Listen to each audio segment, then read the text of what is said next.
J'investis dans les cryptos pour être riche dans le futur. Paire de couilles dans le futal, ainsi soit-il. Mon bitcoin et mon couteau. Bienvenue dans l'émission Twitch. Je vais commencer par la première partie sur Multiversix. Dans un premier temps, je vais revenir sur la blockchain européenne Europeum, des liens supposés avec Multiversix. J'ai sorti ma vidéo la semaine dernière, je crois, et en fait, depuis, j'ai vu quelques éléments supplémentaires qui peuvent être intéressants et qui vont toujours dans ce sens-là, qu'il pourrait y avoir en tout cas une compatibilité. Donc je vais vous présenter ces éléments-là. Je vais aussi vous parler du claim d'XP sur Xportal, et notamment avec la composabilité, on peut s'attendre à ce que d'autres projets utilisent ce claim d'XP pour organiser des airdrops. Je vais aussi rapidement vous reparler des sovereign chains, notamment en fait avec ce qui a été présenté à Consensus.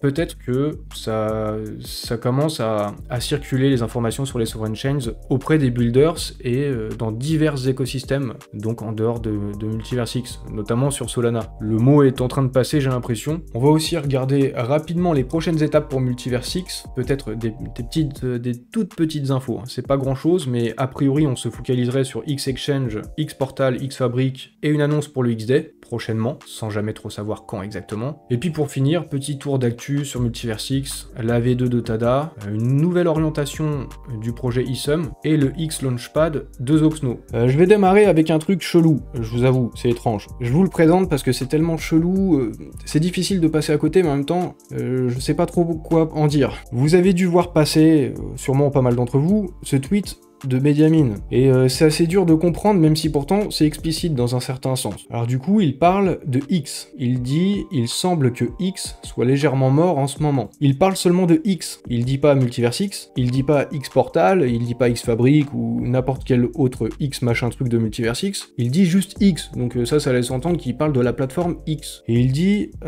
il y a plusieurs problèmes qui sont signalés, des problèmes de publication. Donc s'il parle de problèmes de publication, il parle bien de la plateforme X a priori. Et il rajoute « Nous reviendrons avec la mise à jour ». C'est hyper chelou, il parle comme s'il faisait partie de la team qui développe la plateforme X. C'est hyper chelou, j'avoue, je comprends pas, je sais pas si vous comprenez, dites-moi en commentaire qu'est-ce que vous comprenez. C'est un des tweets les plus chelous de Benjamin. J'ai même pas osé commenter parce que je sais même pas quoi commenter. Mais dans ces cas-là, quand il y a des trucs étranges et chelous en lien avec X, je me dis peut-être il faut regarder du côté d'Elon Musk. Ce tweet de Benny, c'est le 3 juin à 18h31, et du coup j'ai regardé Elon Musk le 3 juin, moins de 2 heures avant, il a aussi fait un tweet chelou. Et ce tweet chelou, c'est un jeu de mots. To exist is. Alors, j'ai pas le meilleur niveau d'anglais, du coup, peut-être si vous avez un très bon niveau d'anglais, essayez de nous dire quels sont tous les sens possibles avec ce jeu de mots d'Elon Musk. Il y a quelqu'un qui a demandé à Grok en commentaire qu'est-ce que ça signifiait ce tweet. Grok, il a un petit peu analysé, et il dit que to exist is, ça semble être un jeu de mots qui combine la plateforme du nom X avec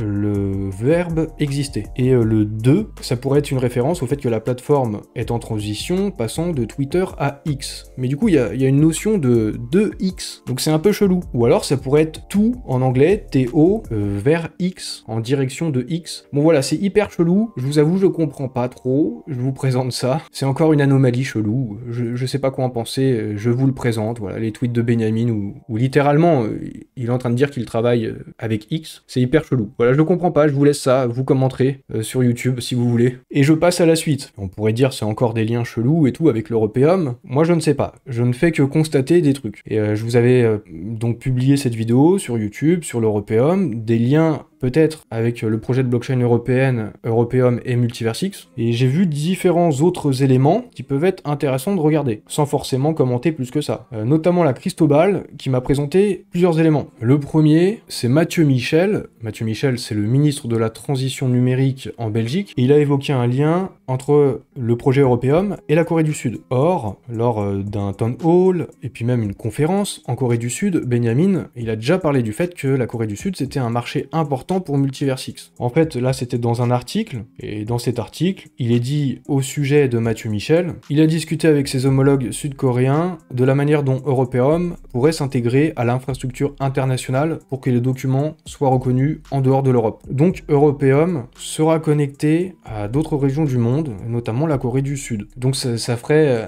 une coïncidence de plus, on va dire. Un autre point, c'est que le BSI, sur son site internet, il est indiqué qu'un partenariat officiel sera bientôt bientôt dévoilé, coming soon. Voilà, pourquoi pas un partenariat avec Multiversix, mais ça pourrait être tout autre chose aussi. Et un dernier point qui est pour le coup pas forcément à prendre très au sérieux, comme il le dit lui-même, c'est pour le délire. Sur le site de le BSI indique qu'il ne faut pas détourner son logo et utiliser les logos suivants pour des démonstrations, pour des réutilisations par la presse et ce genre de choses. Et donc voilà le logo, et il y en a un, là c'est un screenshot, et il y en a un qui est de la même couleur que le logo de Multiversix. Donc voilà, ça fait pas mal de coïncidences, c'est rigolo, prenez ça comme vous le voulez, moi j'en sais rien, hein. Mais vu qu'il y a des trucs comme ça, je suis obligé à un moment de le remarquer, il y en a tellement. Voilà, des trucs chelous pour commencer. Maintenant des trucs peut-être, on va dire, plus terre à terre. Avec Alexandre Stachenko, je vous avais déjà fait remarquer ça dans ce tweet, et en gros l'idée c'était que Multiversix pourrait participer à la construction du futur métaverse européen. Donc ça s'emboîte très bien avec l'Européum. Écoutez ce que déclarait Alexandre Stachenko, je vous passe l'extrait. Dans ce contexte où en fait on n'a pas d'appui du tout top-down, que ce soit des pouvoirs politiques ou économiques, il y a un rejet même. En France... Enfin, il y a un rejet, encore une fois, de définition de l'objet, c'est-à-dire que c'est même ça le problème en partie, c'est que tu peux très bien avoir des gens, des ministres, voilà, qui vont venir soutenir des choses comme Multivers X. Oui, c'est ça. Voilà. Pourquoi ? Parce qu'il y a une stratégie du métaverse européen, donc ça rentre dedans. Mais par contre, Bitcoin, c'est mort. C'est politique. Du coup, dans ce court extrait, ça paraît crédible en fait l'idée que Multiversix pourrait se rapprocher des institutions pour construire le métaverse européen. Un autre truc qui est sérieux pour le coup, c'était dans cet article, j'ai vu ça, cet article de Cryptost qui présentait les sovereign chains. Il y a un extrait des déclarations de Benjamin et il déclare: dans le secteur public, les sovereign chains peuvent améliorer la transparence et la confiance dans les services, tels que l'enregistrement des terres, des propriétés ou les identités numériques. Du coup, là, il parle concrètement du fait que les sovereign chains s'adressent aussi au secteur public. Donc voilà, ça s'emboîte très bien avec le projet Européum, même si c'est pas pour autant que ça se fera. Maintenant, je passe au claim d'XP sur Xportal. Un petit peu à la surprise générale, puisqu'on n'attendait même plus ça, même s'il y avait peut-être toujours un léger espoir. Le claim d'XP, chaque jour, à faire des séries les plus longues possibles, il n'y avait aucune promesse que ça puisse rapporter quelque chose. Et bien finalement si, il y a un airdrop, et on a pu recevoir des Mystery Box, des SFT, des discounts pour le XDay, des tickets pour le X Launchpad, des boosters de cashback pour la CB. Vous pouvez voir ça, vous faites pause hein, si vous voulez. Je pense que vous êtes au courant de toute façon. Les cadeaux, les Mystery Box et compagnie, ça a été reçu au compte-gouttes. Je sais qu'il y a pas mal de gens qui s'inquiétaient un peu du fait de n'avoir rien reçu. Moi-même, je me posais la question. Finalement, j'ai reçu 2 Mystery Box. Et bon, bah j'ai pas eu de GLD, j'ai juste eu des SFT et de l'XP, je pense comme la plupart des gens. Mais bon, hein, c'est gratuit, voilà, c'est toujours bon à prendre. Et dorénavant, on entame une deuxième saison du claim de l'XP dans Xportal. Maintenant, l'activité va être enregistrée on-chain, et il y a des rewards toujours à gagner. Donc voilà, c'est peut-être un peu petit pour bien lire, mais il va y avoir potentiellement des goodies, hein, si vous faites 365 jours, c'est pas tout le monde qui y arrivera forcément. Également des mystery box, des tickets pour le launchpad, des boosts de cashback, des abonnements freemium aussi, je sais pas trop c'est quoi, ça concerne quoi. Qu'est-ce que ça pourrait concerner ces abonnements freemium? J'avoue, je sais pas trop. Et maintenant, le claim d'XP, ça pourrait servir aussi pour d'autres projets.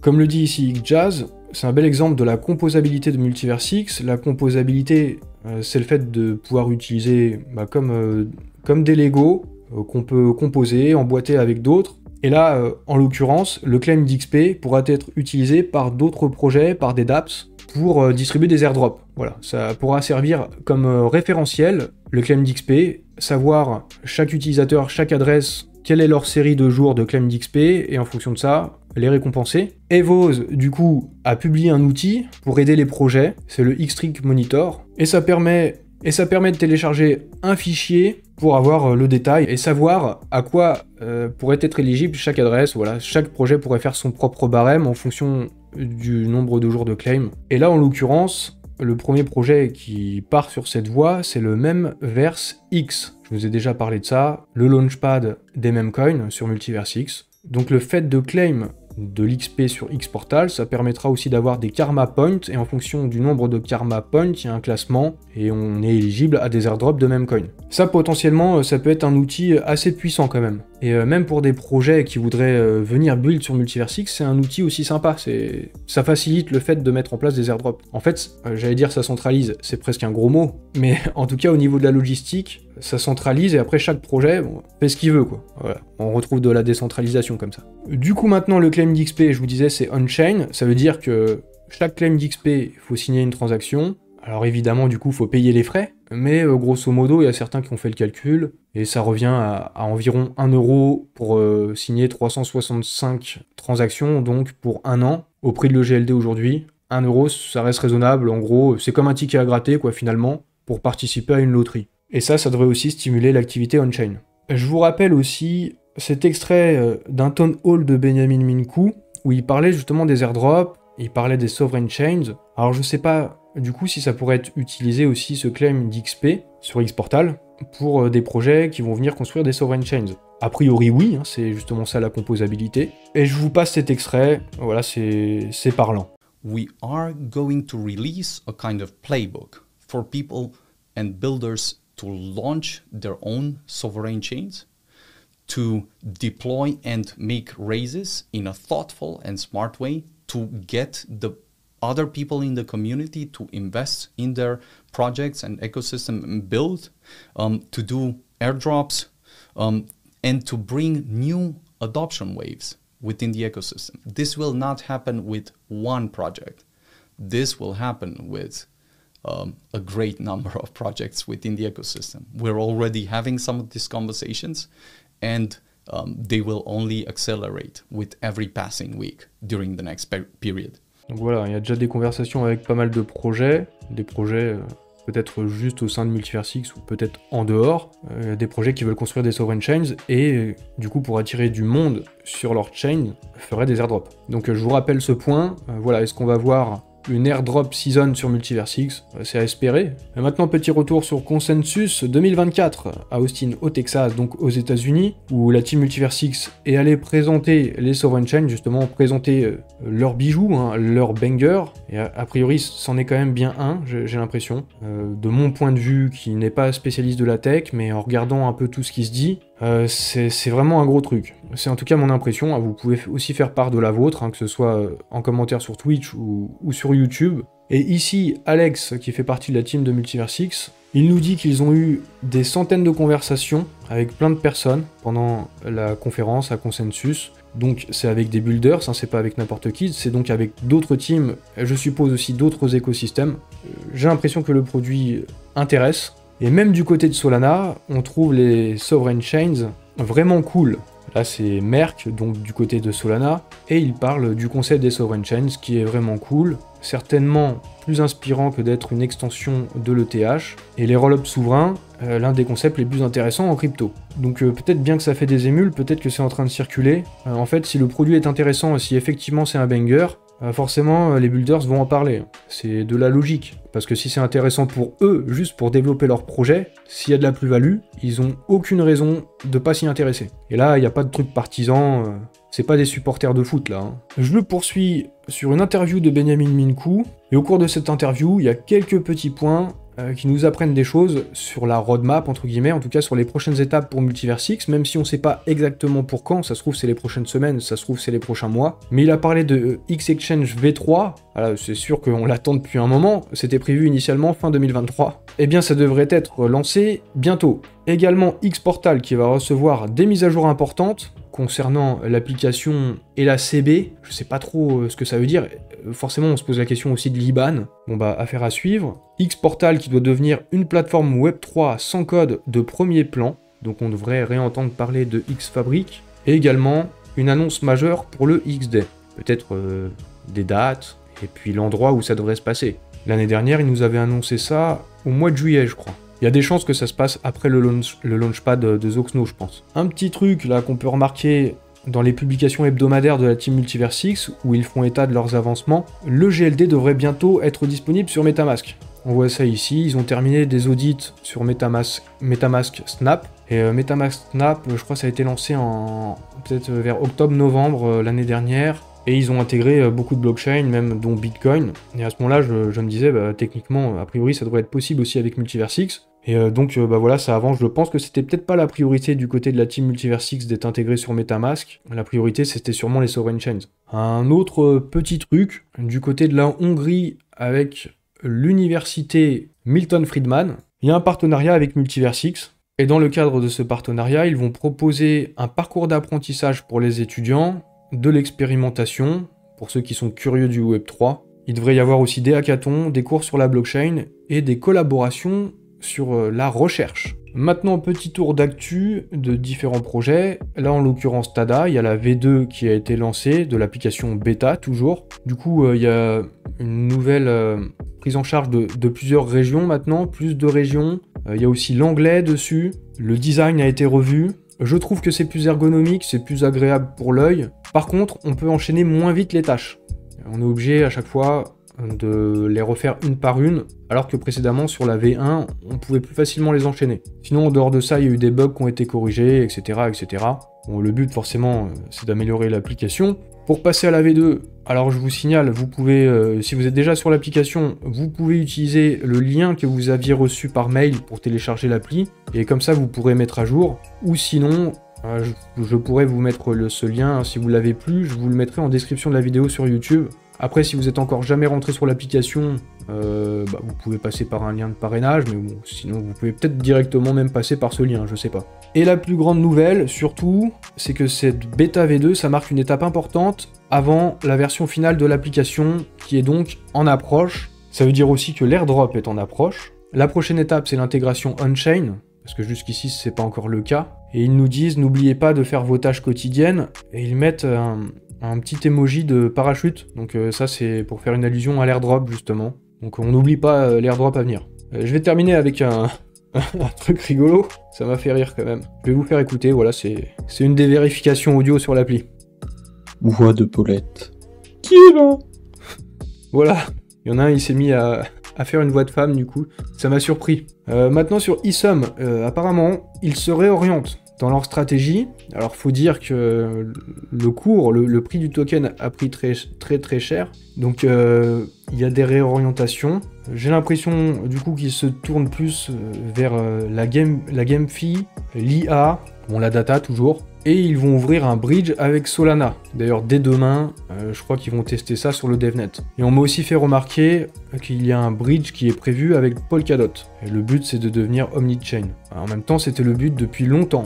Je me souviens d'avoir lu ça aussi dans le white paper. Et je vais terminer avec le X Launchpad de Zoxno. Donc maintenant c'est pour très bientôt. Si vous êtes sur YouTube, on va avoir toutes les informations demain, le 10 juin. Vous pouvez déjà préparer vos EGLD, les mettre en stacking si c'est pas déjà le cas. Bon, sûrement que la plupart d'entre vous, c'est déjà le cas. Sûrement qu'avec Atom Protocol, bon, il va sûrement y avoir plein de questions. Ça se passera sûrement comme la dernière fois. D'ailleurs, à chaque launchpad, c'est un peu la même histoire et les mêmes questions. Mais pour Atom, voilà, il y aura sûrement un module spécifique. Il faudra enlever les HEGLD, les SEGLD du collatéral et les mettre dans un module spécial, je suppose, pour le snapshot. Il va y avoir le white paper qui va être publié par Zoxno. Je ferai une vidéo, en principe, hein, si tout va bien, sauf si c'est trop une galère, s'il y a trop de choses, si j'ai du retard, je sais pas, mais a priori, jeudi prochain, je vais sortir une vidéo sur le launchpad de Zoxno, comment y participer, etc., le projet, je ferai le topo. Et là, il y a Mihai, le fondateur de Zoxno, la marketplace, qui nous dit à quoi s'attendre. Eh bien, il nous dit que l'allocation de tokens sera orientée vers la communauté. Ça, c'est plutôt de bon augure. Des allocations de ventes privées, les ventes privées avec des investisseurs privés, donc avant l'investissement sur le launchpad. Il nous dit que ça sera bien réparti, il n'y aura pas de baleine, et ils ont été aussi sélectifs que possible, qu'il y aura un équilibre entre chaque partie impliquée, que ce soit eux, leur team, nous, la communauté, et les investisseurs privés qui ont déjà investi avant le launchpad. Il nous dit également qu'il n'y aura pas d'inflation supplémentaire. Quand je lis ça, j'en déduis du coup que tous les tokens pourraient être lancés au lancement, après le launchpad du coup. Et il n'y aura pas d'unlock dans ce cas-là. Voilà, à prendre avec des pincettes, pour l'instant je suis pas sûr, hein. Je me base juste sur ce tweet. Ils parlent aussi de nouveaux produits sur leur roadmap, et ce sera pas seulement un token de marketplace NFT, donc ça implique aussi d'autres produits. Je sais qu'ils ont des vues concernant le domaine de la musique, donc ça pourrait concerner ça, les nouveaux produits. Et également, ils avaient parlé de produits de finances décentralisées, de défis.